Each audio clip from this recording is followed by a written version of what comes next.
All right, let's forget about dusty old accounting rules for a minute. Today, we're going to talk about a really powerful tool that cuts right through all the corporate spin to show you what a company is truly worth. Think of it as the ultimate reality check for a balance sheet. You've probably seen this happen. It's a question that can spook any investor, right?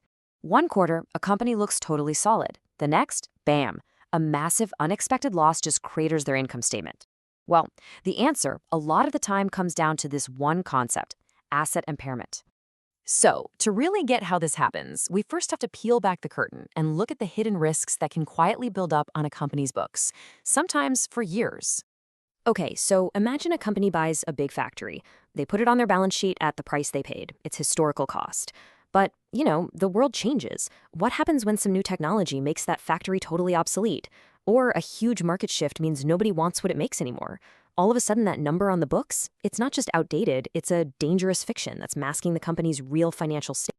So how do accountants fix this problem? How do they bridge that huge gap between history and today's reality? Well, that's exactly where asset impairment comes into play. Let's break down what we're really talking about here. The two words you absolutely have to remember here are permanent and unplanned. Basically, when a company has to admit that the value it's carrying on its books is way, way higher than any money it could ever hope to get back from that asset, well, it has to take what's called an impairment charge. It's the accounting world's way of saying, whoops, something has gone fundamentally wrong here. Now, it's super important not to get this confused with depreciation.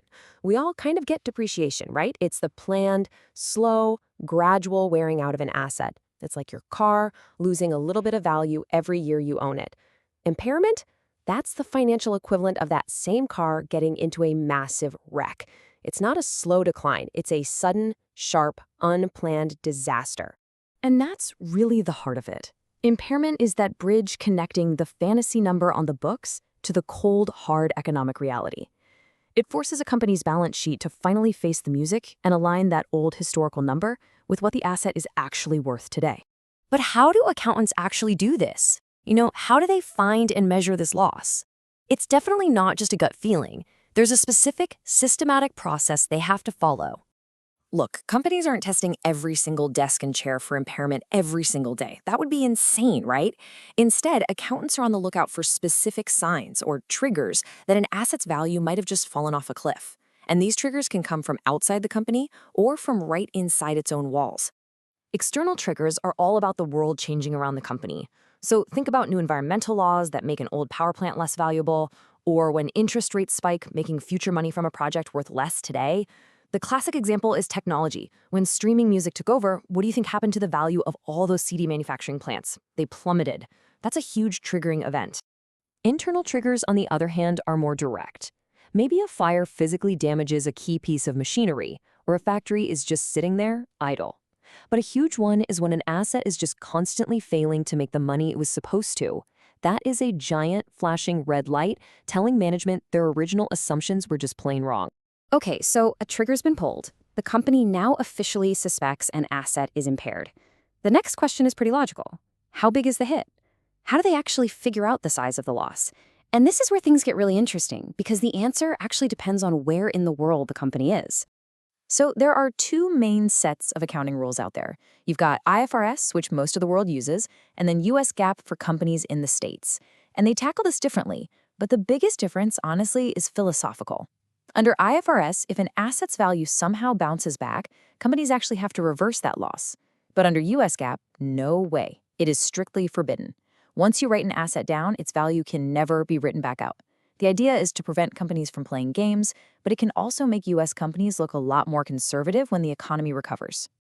So we've talked about the technical rules, but what's the big idea here? What's the fundamental principle? Why do we even have these impairment rules in the first place? It all boils down to this one simple idea: making sure assets aren't sitting on the books at a value that's higher than what the company can ever get back from them. That's it. It's all about giving investors and lenders an honest picture of what the company really has. It's a core principle of financial prudence. I love this way of thinking about it. A company's balance sheet can't be a museum of outdated artifacts with inflated price tags. Impairment is the mechanism that forces them to update the exhibits, making sure the numbers reflect an asset's actual ability to make money today. Now, like any accounting rule that requires human judgment, impairment can Well, it can be misused. This is where we get into the more strategic and, let's be honest, sometimes cynical side of the accounting world. There's a famous name for this tactic, and it's called the Big Bath. It's basically a way for a company's management to strategically time when they deliver their bad news. So here's the playbook. Let's say a company is already having a really terrible year. The results are going to be bad no matter what. So management decides, you know what, let's make it even worse. They throw every possible write-down, every impairment charge they can find, all into that one bad year. Why on earth would they do that? Because it cleans up the books. With all those overvalued assets gone, future expenses are lower, which makes future profits look absolutely fantastic by comparison. So when should you be on the lookout for this kind of thing? Well, there are two classic scenarios. First, a new CEO comes on board. It's the perfect time to take a huge write-off, blame it all on the old management, and set a really low bar for their own performance. The second is during a big economic downturn.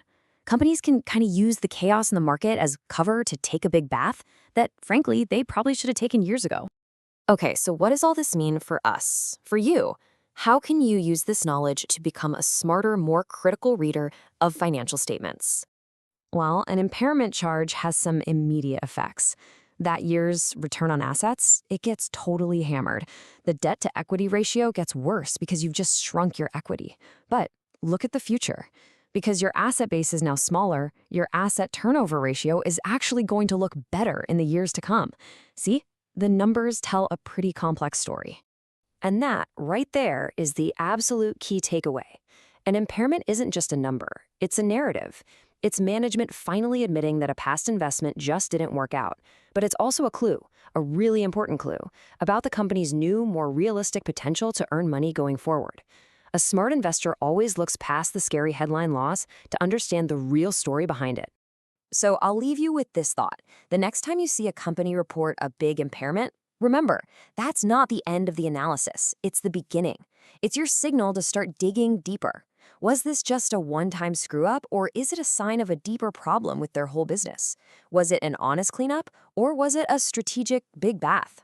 The answers to those questions, that's where true financial intelligence is found.